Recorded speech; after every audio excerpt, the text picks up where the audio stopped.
Thank you. Thank you. This is a curtsy. Thank you. All right. And yes, Jaylene, I am old. And I don't care. So, thanks. Oh. I'm married. Sorry, boys. All right. I'm just teasing. Oh my gosh, I'm teasing. Thank you. I appreciate that. Your mother's taught you very well growing up. Way to compliment a lady. Good job. All right, guys. Again, like Logan said, heart. I'm Miranda Cottrell. My husband and I have been coming to Res for about 9 years. Does my voice sound really weird? Awesome. I feel like, I don't know what I feel like. Okay. Before we came to Res, my husband and I were youth pastors, like Logan said, for about 16 years. So, yeah, this is not new to me. It's, we just normally don't get to come on Tuesday nights because my daughter is really busy with sports.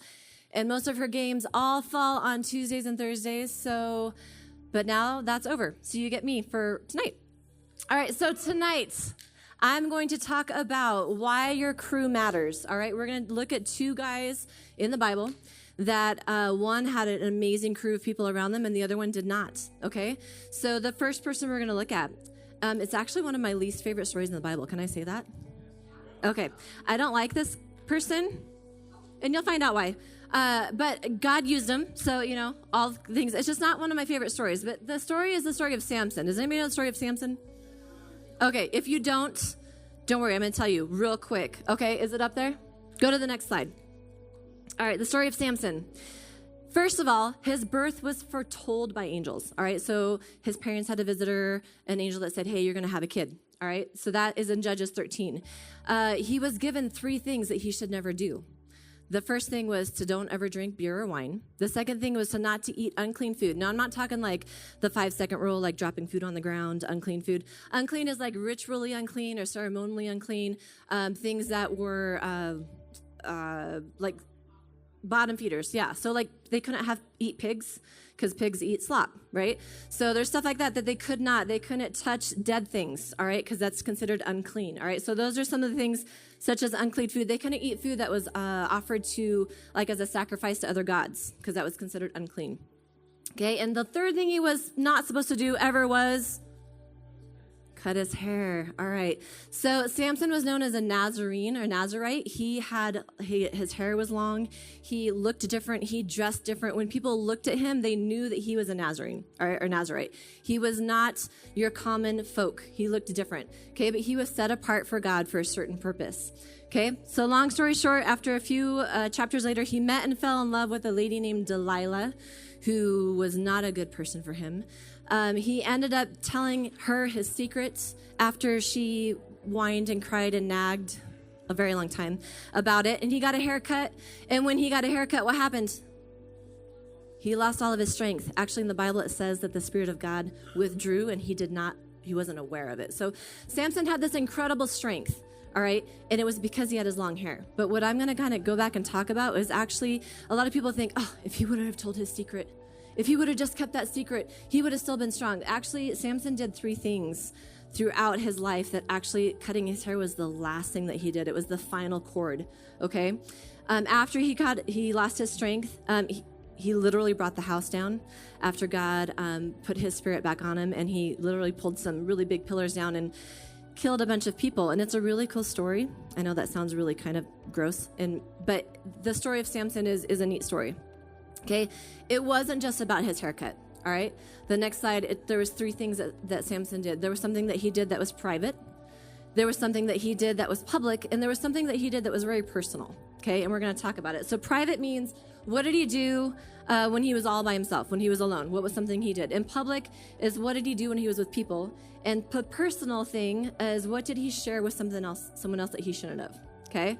So where did he go wrong? I don't have all the verses, guys, because it's like 8 chapters in Judges that this covers. Sorry, he's trying to talk to me. Hold on. Thank you. All right. Judges 14. What did he do that was private? Well, I didn't read this part to you because, like I said, you have to go back and read the whole story. But on his way to kind of actually go get married one day, he was walking by a vineyard, and there was a lion that came out to attack him.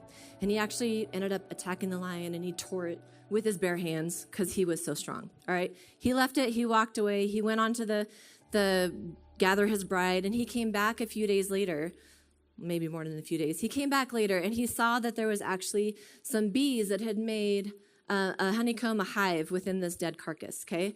And he was like, I'm kind of hungry. Honey sounds good. So he reached down into that carcass, and he pulled out that honeycomb, and he ate it. And that was the first cord that was cut, okay? Because God had already told him, don't eat unclean food. So now he had just defiled himself by reaching into something that was dead, which I don't know why you would do this. Please don't ever do this. Okay, it's gross anyways, but he reached in and he got that honey, okay? He didn't tell anybody about it. Nobody was with him. He was by himself. But that was something that he knew between him and God that he wasn't supposed to do, right? Was he aware of it? Yeah. Okay, thank you. Logan, I heard you back there. All right. The next thing that he did was very public. He got engaged to this lady, okay? So, and he didn't tell anybody about the honey, but he got engaged to this lady, and he went to the celebration of the engagement. And they did what was called and I don't want to... a mishta? Sure. You guys say, yeah, that's how you say it. Yeah. It was a wedding celebration. It was a week-long, basically, drinking fest, okay? So it was very public. It was a lot of Philistines that were there, actually, because he wasn't marrying somebody who was in his tribe. He was marrying somebody outside of his tribe. So everybody that was there was nobody who knew the vows that he had, all right? So he went, that was his public thing. It was a week-long drinking celebration that he put on, okay? So that was the second cord that he cut. The last thing that he did was very personal, okay? At the very end, we talk, and this is usually the story that we hear about. He shared the one thing with Delilah that he was never supposed to tell anybody, was that he was going to lose his strength if he's cut his hair. He got his hair cut. He lost his strength. They actually gouged his eyes out. He went as a prisoner. Long story short, he didn't have anybody around him going, Samson, you know better than this. Samson, don't do that, dude. Like, let's not eat honey out of a dead carcass. First of all, that's disgusting. Second of all, that breaks the covenant that you have with God. All right? Hey, we probably shouldn't be throwing a week-long party because, again, that's something that God told you not to do. And then he got mixed up with the wrong girl in the relationship. The personal thing that he did was he shared the wrong information with the wrong person. Okay? So it's your crew matters. Guys, the people that you surround yourself with are either going to lift you up or they're going to drag you down. And I can say this because I am old. And I am wise, but I've been around a long time to see teenagers think, I got this. It's just one thing. It's just one party. I can be strong. I can say no. It's just one puff. It's just one swear word. It's just one time with the girl in the back of the seat. It's just one. Is it though? Or are we supposed to live to a higher standard? A higher standard, guys. God not only is it not, okay, I'm getting ahead of myself. Okay. The next person we're going to talk about, I'll get to that at the end, is somebody who had the right crew surrounding them, okay? His name is Daniel. He was actually taken from his hometown. He was a kind of a prisoner of war. The Babylonians had come in and taken over his town, and they kind of like took all the really rich people and the nobles off to live with them. And he was one of the captives, all right? He was taken in captivity as a youth. He lived in a foreign land, and they actually changed his name. They changed his name to Belteshazzar. Sure. Which actually is a Babylonian deity. Does anybody know what a deity means? A god, yeah. They changed his name to a Babylonian god. So not only did they take him out of his country, they took him away from his people. They took him out of his culture. They changed his name to try to make him like them, okay? But Daniel had a calling on his life, and Daniel knew who he was. And Daniel had some friends surrounding him. Do you guys know who Daniel's besties were? Rakshak and Benny. Anybody? VeggieTales. Okay. I was going to give $1 if anybody knew what that came from, but I don't have $1. So I'll give you a high five. All right? Rakshak and Benny. Shadrach, Meshach, and Abednego. They are known by the famous story in the Bible of the fiery furnace, okay? So those are the people that Daniel hung around with. All right, so he was taken in captivity. They changed his name. In Daniel 1, they actually refused to eat the king's food. So as the king's court, they got all the food. They got anything that they wanted, they got, because they were nobles and rich and at the time. But they didn't want to eat the king's food because the king's food had actually been offered as sacrifices to the different gods and deities of the Babylonians. And Daniel and his friends were like, no, we're not going to eat that stuff. All right, this is not for us. We're called to a higher purpose, even though we're not in our hometown, and this isn't the food, and the food is good, but we're not going to eat that. So they actually told the king, no, thank you. And they were given permission to only eat fruits and vegetables, and the Bible says that they actually flourished and became stronger and wiser than any of the other kids who were eating the king's food. So sticking to your gut, sticking to what you've been told, and sticking to what's what I'm looking for? Your gut is the only word I can come up with. What? Values. Somebody said it. Convictions. Oh my gosh, thank you. I am old, guys. Okay, so sometimes words. Convictions. Sticking to your convictions, guys. They didn't have to do that. Nobody knew who they were. Nobody knew that these guys weren't supposed to eat this stuff. They could have said, no, we're going to eat that. Don't tell anybody. Shh. We can eat that meat. It's fine. They didn't because they knew that God had a calling on their life. Okay, the next thing that happened to Daniel is he started interpreting dreams for the king, and he gained favor, authority, and position. His friends were tested by fire, literally. Shadrach, Meshach, and Abednego in the fiery furnace. And then towards the end of Daniel 6, he was actually thrown into a lion's den. Okay, all of these things happened not as a punishment of him. He didn't do anything. It was actually more for the people around Daniel to live as an example for him. Okay, so go to the next slide. It wasn't about the lions. Daniel being tested wasn't about him being afraid of lions. It wasn't about him having a fear of being in the dark. But he did something that when he was in private, he did something when he was in public, and he did something that was very personal. So where did Daniel go right? Daniel went right in private because he prayed to God, even though it was against the law. There were some guys that wanted to try to trick Daniel. And they're like, King, we're going to make a rule that nobody can pray to anybody but you. All right? And Daniel still chose to pray to God. He knew that it could potentially get him killed. And he did it anyways, because it's not about what man says or what people or what the rules. When God has a conviction in your heart and you know what you're supposed to be doing, you do it. Okay? So he did it even though it was against the law. What happened because of that is because he got thrown in the lion's den. Okay, the public thing that he did, very public, he didn't eat the food that was offered to him. That was a God sacrifice. Okay, he didn't eat the food. That was very public. And what was personal that he did was that he interpreted the dreams for the king. The king had searched far and wide to find people to try and interpret these dreams from him. They had all kinds of names. They had psychics. They had all kinds of people that were trying to interpret these dreams, and they couldn't. And God gave Daniel the interpretation because God was going to use Daniel in a mighty way. Okay? So, again, your crew matters with who you're hanging out with. We have two different people that we talked about tonight. Samson had nobody, was set apart, but he chose to follow the people around him. He chose to be swayed by the culture around him. He chose to do the things that God had asked him and told him not to do. All right? And then you have Daniel, who surrounded himself and chose to surround himself with people who were going to lift him up and encourage him, who were going to point him to God, who were going to help him not fall when he was feeling pressured to eat the food or to not pray. All right? Daniel did not do those things. So my reflection, and I tried to have I wanted to have a big old rock up here that was like tied by 3 strings, but then I couldn't figure out what the rock was going to be tied to. So we're just going to imagine, okay, a big rock that has 3 chords. The power of 3. What you do in private, what you do in public, and what you do that's personal, that's something between you and God, are going to be the 3 things that are going to either take you to the next level or going to keep you out where you're at or even take you down. Okay? In Ecclesiastes 4:12, it says, though one may be overpowered, 2 can defend themselves, and a cord of 3 strands is not quickly broken. We use this verse a lot when we're talking about praying to God. It's like 2 people who are gathered together, the Spirit comes. All right, so 2 people. But imagine with me, actually, we're just going to do this. And I'm going to have Amalia. Ooh, she didn't know I was going to call her up. Yep, come on, Amalia.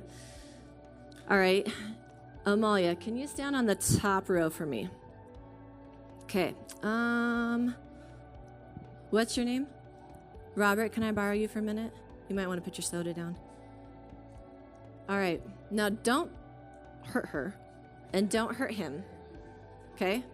All right. But, okay, so if we're called to a higher standard, right? We are up high. We're not saying like we're above everybody, all right? But this is just the higher standard that we're called to. All right? When God says, don't do this, keep me first. We're at a higher standard, all right? Not saying everybody's below us. You're not below me, all right? All right, you got it? Okay. All right. But if Amalia's up here by herself and I need one more person, can you come here? Hi. What's your name? Regan. Okay. Come here, guys. You're going to each take a hand. And Amalia's like, I got this. I can help these guys up. I can pull them up to my level. Okay, here's what we're going to do. We're going to see if it's easier for her to pull you guys up or for you to pull her down. Okay, don't hurt yourself. Don't twist your ankle. Don't. She's got weak ankles, guys. All right, don't pull too hard and don't fight too hard. Let my analogy work, okay? All right, go ahead. Pull him up. Pull her. Pull him up. Okay, pull. Pull. You guys, both hands. Come on. No, okay. I said let my analogy work. Okay, bring it down another level. You guys got to pull like you're, come on. Let's go. All right. All right, double hand. Let's go. Pull her. Get her. Get her. Get her down. Get her down. Come on. Get her. Come on. Fight, Molly. All right. All right. Now, wait. Stay here. Ooh, okay, don't fall. You're really sweaty. All right. Back up there.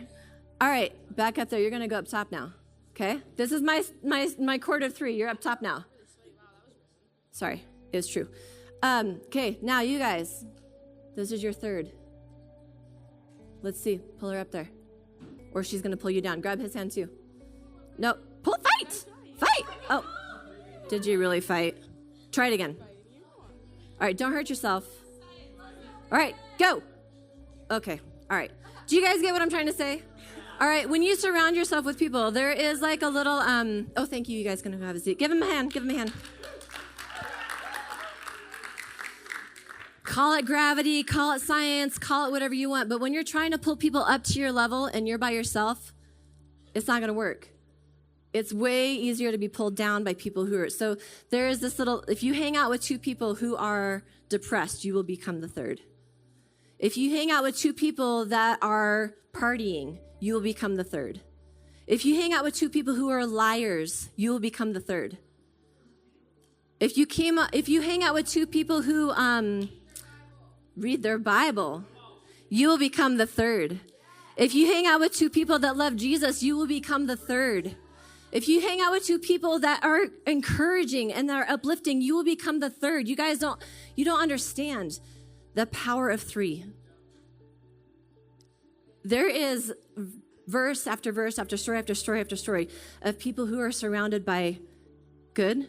Did you guys know everybody in the Bible either did what God asked them to do or didn't? I know, you're welcome for that nugget right there. Okay, I'm serious. Think about it. They're either in the Bible because they did what God asked them to do, or they're in the Bible because they didn't do what God asked them to do. And that's a lesson. So I don't know about you guys, but I don't want to be that story when I get to heaven someday. And God's going to be like, you know what? I had these people in your life, but you were too busy doing your own thing. You didn't have time for me. You weren't that third. You were the one. Or I get up to heaven and God's like, you know what? I had these people that I put in your class, but you were too busy making eyes at that girl or that boy that you just, man, they're not here because you were supposed to be the one to do the witnessing and you didn't. I don't want to be that one that goes to the party as the Christian kid who thinks that I can say no. I can turn it down. I can say no. But eventually you don't because you're not the power 3. You don't have the power 3. You guys, I'm telling you this because I lived this. I was a church kid. I grew up in church. I came to youth group. I went to youth camp. I was on the worship team. I don't know why, because I don't sing or play music, but I was, all right. I did all those things. And I wasn't hanging out with kids who were encouraging me and lifting me up to Jesus. I was too cool for that. I was called by God. I knew that. I didn't want it because I wanted to be cool. I didn't want to be the Christian kid that everybody was like, oh, somebody used to say, you're a Bible thumper. I didn't even know what that meant, but it made me mad because I was like, no, I'm not. All right. I let people influence me, and I did not be the influence that God had called me to be in the life that I had. And I will tell you, looking back on it now, those kids in high school that I was like, I want them to like me. I want them to think I'm cool. Guess what they're still doing today? They're still doing the same stuff. They're divorced. They have kids from multiple families. They have drug addictions. They have alcoholism. Some of them have taken their lives because they didn't have the hope inside of them that I did, that I should have shared with them. And you guys, I get really passionate about this because you're only this age for this much time in your life. God has given you influence over people in your school, in your sports teams, in your job, for this much time. What are you doing with it? Are you being the power of three? Are you being the third? Are you helping? Are you hindering? And I just want you guys to be challenged by that tonight because life is short. And God has given you an opportunity, and he's given you favor in the lives that you have. And don't waste it. All right, so tonight I don't really have a really fun joke or way to end it. I just want you guys to contemplate this stuff. Like, you are not too young for God to use you right now. All right, you're not too young. The influence that you have right now, you're like, who am I? Who am I? You are everything to God. You are everything. You don't need to be old and gray-haired like me for God to use you. He wants to use you today. He wants to use you tonight. He wants to use you tomorrow. But are you willing to be used by him? Or are you just going to sit there and be like, I don't know. I might lose some friends over that one. Yeah, you might. Because they're not the power of three friends that you need. They're the ones that are going to pull you off the stage and not pull you up on the stage.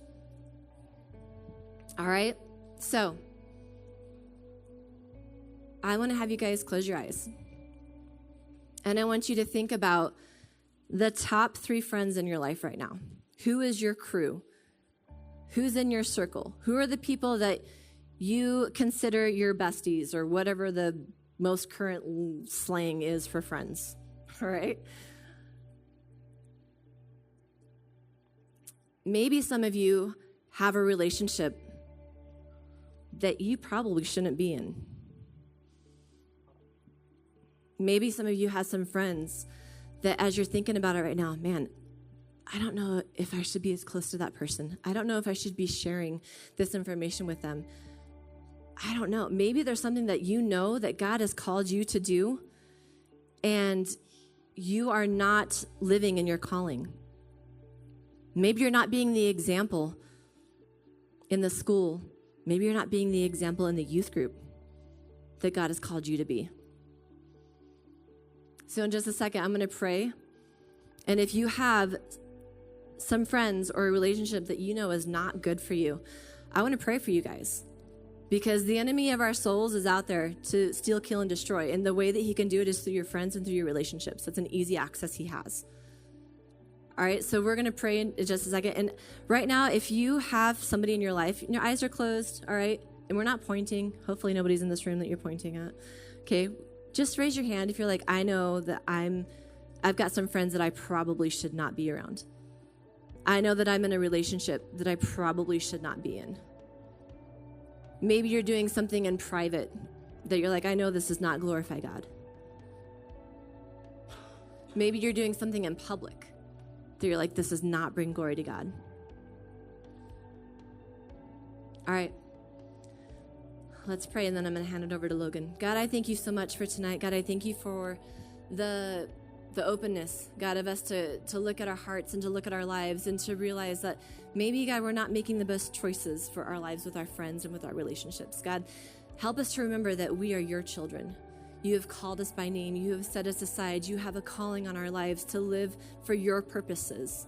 God, and help us to remember that in the midst of those hard decisions, in the midst of being embarrassed maybe in public, or the midst of being of doing something in private that we know goes against your word and your calling on our life. God, help us to be strong. Help us to live strong. Help us to know who we are in you, and that our calling and who we are is found in you and you only, not in our friends, not in the relationships that we have, God, but in you. You are the one that will fulfill us and give us everything we need. God, if we need to lose some friends, guess what? There's a lot of other friends in the world that need you. God, so help us to be vigilant of that. And we thank you, we praise you tonight for helping us look at these two guys in the Bible and to be able to choose the ones that we want to model our lives after. Thank you in Jesus' name. And everybody said, Amen.